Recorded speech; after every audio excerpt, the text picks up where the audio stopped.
Hey, look at all this stuff that I have. Whole bunch of stuff here. Wait, what's that? Do my eyes believe me, or is that a Retroid Pocket 6? It's here? Oh wait, no, that wasn't the Retroid Pocket 6. That's something else. Never mind. All right, gotta get all my stuff. Pick up this one too. There, got my stuff again. Now I just need to, oh wait, the Retroid Pocket 6 is actually there for this time, for real this time. Wow, what a roller coaster of emotions.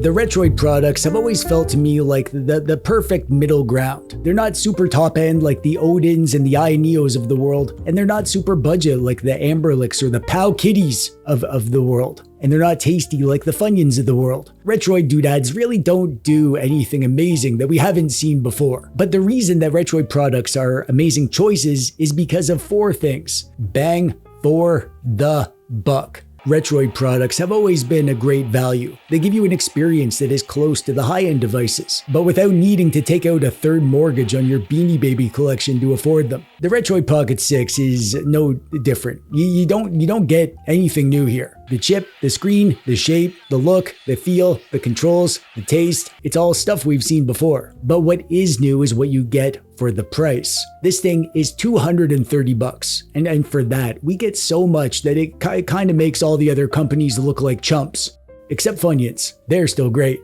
That said, there are some things that aren't perfect here. Some questionable choices that may or may not matter to you. So without further dilly-dallying, as my mom would say, let's talk about all that stuff. Starting with the guts, the Retroid Pocket 6 is powered by the Snapdragon 8 Gen 2. You have options for the RAM and storage. For $230 you get 8GB of RAM and 128GB of storage, and for $280 you get 12GB of RAM and 256GB of storage. The screen is an AMOLED panel, 5.5 inches, 1080p with a 120Hz refresh rate. And we have Wi-Fi 7, Bluetooth 5.3, a 6000 mAh battery, and it's running Android 13. It comes in 5 colorways, the sorta rainbow retro style, and black, and white, and light purple, and orange, which is actually more of a yellow. Retroid also offers the ability to pick if you want the D-pad on the top or the stick on the top. I went for the stick on the top version, and this one has 8GB of RAM and 128GB of storage. If you're interested in picking one of these up, I'll have a link to where you can get it from Retroid in the thingy below. That will be an affiliate link. So if you use that to buy this, I get a little bit of money. It costs you nothing and it helps me make better videos. So thanks for doing that if you do,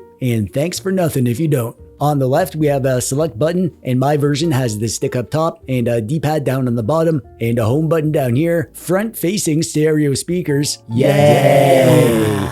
Screen in the middle. On the right is a select button, face buttons, and the right stick, and an Android back button. Up top, we have bumpers and triggers, and a power button, and volume up and down. Underneath is a sneaky trap door with an SD card hole inside, and a headphone hole. Yay!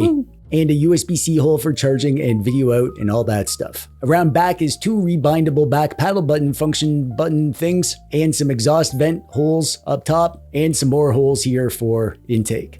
And it smells like plastic. When I reviewed the Odin 3, I joked that retro handhelds are suffering from crabification. That's like how evolution keeps accidentally inventing crabs. Like nature prefers crab-shaped things, I guess. And that's kinda happening here in the handheld world. Rounded sides, oblong shape, little ergonomic humps, they all kind of feel like the same thing these days. That's not bad. A good shape is a good shape, but we should want that, but it also means that devices don't feel quite as titillating as they once did. Now, this thing looks a lot like the Retroid Pocket 5, but there are some aesthetic differences. There's a thicker, uneven decorative border around the front, plus some more stuff going on around the back with the ridges and the fan holes, and honestly, I don't love it. It feels like cheesy, sort of gamery, you know? I prefer the cleaner RP5 look. The RP6 is not ugly. I do like it, I just like it less. Maybe you like it better though. Let me know in the comments if you agree with me, or let me know if you disagree with me, so I can ban you. The plastic is also different on the RP6. I got the retro gray, and I own a shameful amount of retro gray handhelds, so I thought that I knew what I was getting. I did not. I'm pretty sure it's painted with like a metallic paint. like an MP3 player from the 90s. And under the front glass, there's also some like sparkly stuff going on. It's hard to show on camera, but it's almost like glitter, which is not a phrase that I want associated with my handhelds. Retroid tried to do a lot here that, in my opinion, didn't work well, but I mean, aesthetics are only one slice of the retro doodad pie. Nothing here is a deal breaker. It's fine. But Retroid, if you're listening, please consider going back to your old design philosophy again. The RP5, it looked awesome. This new vibe, it feels a little cheesy.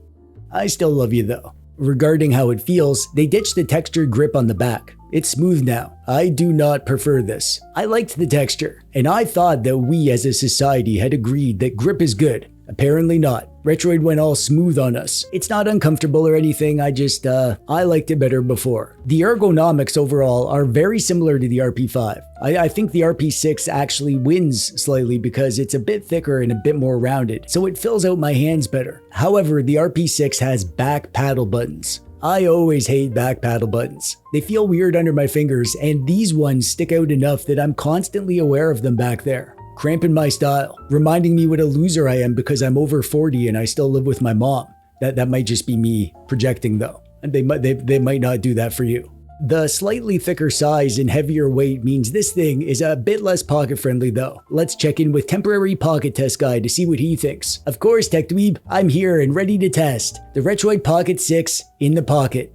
And you know what? It's doable. It's big and not very sleek and slim. It's a bit clunky in there. I wouldn't want it in there all day or anything, but you can put it in the pocket and you could carry it around like this if you need to. I'm gonna give it a 6 out of 10 for pocketability. Not the best, but it's doable. All right, good stuff. Also, I know you've been hoping for a full-time position, and guess what? Don't tell anyone I told you this, but I brought up the good work you've been doing at the recent board of directors meeting, and I think we'll have some good news for you soon. Really? Yeah. Yay! The controls mostly feel like Retroid, but with a few tweaks. You get the same great D-pad as always, which I love, slightly clicky but soft, very precise, great for basically everything. The bumpers are a little clicky, but they're not too loud. The triggers are actually a bit bigger than they are on the RP5, and they feel excellent. The sticks feel the same as on the RP5 too. These are 3D Hall effect sticks, and they are fantastic. However, Retroid brought back the old Switch-style stick caps. I don't like these nearly as much as their previous generation stick cap style. Luckily, you can swap them, and I will immediately be putting my RP5 stick caps on this thing. The buttons are an improvement though. They're slightly bigger so things feel less cramped, and they're much quieter than the RP5. I really like that. One gripe though, same as on the RP5. When I use the face buttons, my thumb rubs the right stick a little bit. It's not worse here, but it's still annoying. I want like 3 more millimeters of space. I want no stick rubbing up on me and distracting me while I'm trying to play my games. The screen is one of the key upgrades that we get on the RP6 compared to the RP5 and the RPG2. It's still 5.5 inches and 1080p and AMOLED, and it's a very similar looking display. Lovely display really. I've always loved the RP5 screen. It's the perfect middle ground size, amazing bright saturated colors and dark inky blacks, super bright so you can play it outside during the day, and it gets super dim so you can play it in the darkness. Actually, that along with the quieter controls means this would be a great device to play in bed and not wake your girlfriends. When I have girlfriends, this is totally going to be the handheld I'm going to use so they can get their beauty sleep. The big upgrade here is that it's 120 Hz, which means a few things, like you'll get silky smooth menu animations so your doodad will feel more like an expensive smartphone. You'll also be able to enable black frame insertion for your retro games, which is where the emulator will insert black frames between the game frames to reduce motion blur. I don't personally care about BFI, but you can do it here if you want to.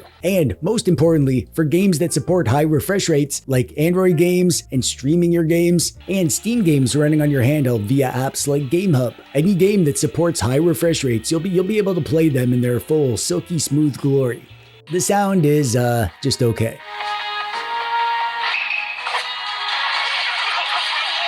Nothing to write home about. The speakers are front-facing, which is good, but they're not super loud and they're not super bassy. This is actually one area that Retroid could really stand to improve. Good sound would be a worthy upgrade. I'm not going to spend much time on the system because it's Android, Retroid's version of Android. You get the usual power mode toggles, standard, performance, and high performance, and the usual fan presets too. Like all Retroid devices, you'll have to set up your emulators yourself and add your own games. They do have a few tools that makes this easier for you. They include some emulators out of the box that you can install during the setup process, but if you have the skills, I recommend skipping the preloaded stuff and just downloading your own emulators so you get the latest versions of everything. And for a front end, Retroid has their own gaming front end called the Retroid Launcher, which is fine. It works, but I don't like it, so I use ESDE as my front end. If you want to know how to set up a doodad like I do, then watch this video where I show you all the steps to be as cool as me.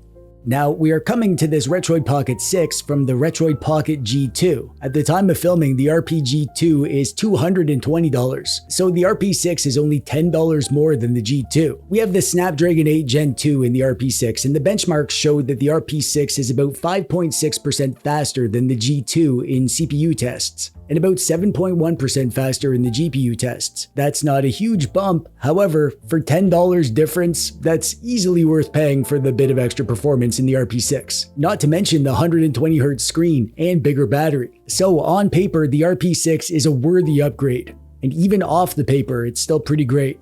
That said, there's very little surprises you'll get with the RP6. The Snapdragon 8 Gen 2 is a well-known chip. That's the same chip that we've had in all the Odin 2 devices and the Iron Thor, and very similar to the G3X Gen 2 from the Neo doodads. Basically, you're going to be playing the same stuff that we've been playing on these things. If you want like benchmarks and stuff, just look up gameplay videos for the Odin 2. You're going to get identical performance here on the RP6. But that's actually great news. This means you're going to be able to play all the older stuff, no problem at all. You can play all the PS1 and Nintendo 64 and Dreamcast and PSP, all upscaled well beyond 1080p, which is a thing here because you can dock this RP6 and connect it to a 4K TV or monitor. So there are situations where you can take advantage of that horsepower for the older stuff. For GameCube and PS2 and 3DS, you're going to be able to play those games upscaled to 1080p. Even the hardest to run games will run basically without compromises. Most stuff runs even on the standard power profile too, which means that you're going to get great battery life, and your doodad will run cool and quiet.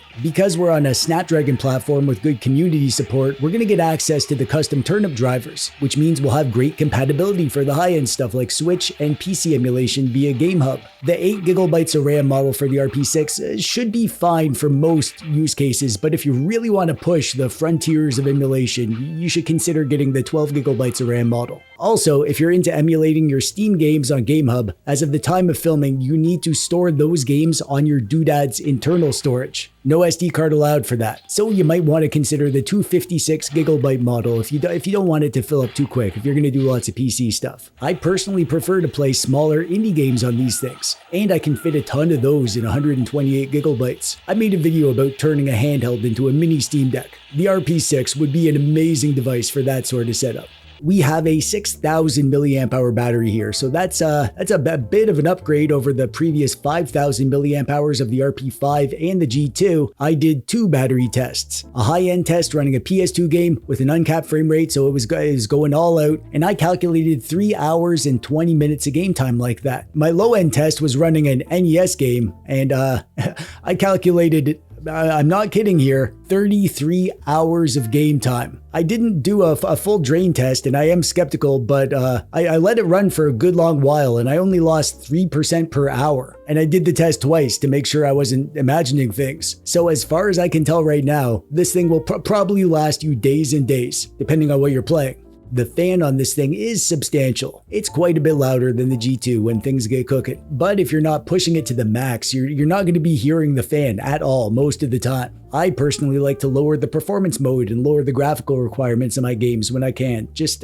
so I can play and not use extra juice if I don't need to. So I'll get better battery life and I won't have to hear the fan. But the performance and the fan are there if you're in the mood to push it. As I was working on this video, I wrote down more than once, the RP6 feels like an Odin. I keep coming back to that. That's how I feel after living with this for the last few days. Sort of like if the Odin 3 and the RP5 had a baby. Oh yeah. It feels like the natural evolution of the Retroid line, but it doesn't wow me the same way that the RP5 did. It's just a bit better across the board, but nothing game-changing, nothing we haven't seen before. So depending on what you have already, this might be the device that you should be considering, or maybe skip this one and wait for the next generation. That said, it is also not better in a few ways. This shiny glossy plastic they went with around back, it's not better. It doesn't feel better and it doesn't look better. It looks like a cheap 90s piece of tech rather than a timeless thing like their previous devices. I don't hate it, but I hope that this glossy plastic and these added aesthetic ridges and patterns and stuff don't become a common thing for Retroid. But I also want Retroid to know that they're doing the right thing where it counts. In terms of price and performance and quality and specs and stuff, this thing is so good for the price. And when it comes down to it, the RP5 wasn't a device that did it all. If you wanted top-end GameCube and PS2 and Switch and PC games, you were probably disappointed with the RP5. The RP6 does do it. It does all that stuff, and it's only held back at the very top-end emulation tasks, mostly just high-end Switch and PC emulation, at a price that is not much more than what we've been paying for the RP5 and the RPG2. That's pretty freaking impressive if you ask me. And it's still impressive even if you don't. And like I said, if you're interested in picking this up, I'll have a link to this in the thingy below. Well, that's it, I guess. That's what I have to say about the RP6, the good and the bad, mostly good. What do you think though? Are you into the RP6? Are you thinking about getting one of these? Do you think it's cool or ugly? Do you think I'm cool or ugly? Let me know in the comments. That'll do it for me for today. I'm TechDweeb, thanks for watching, bye-bye.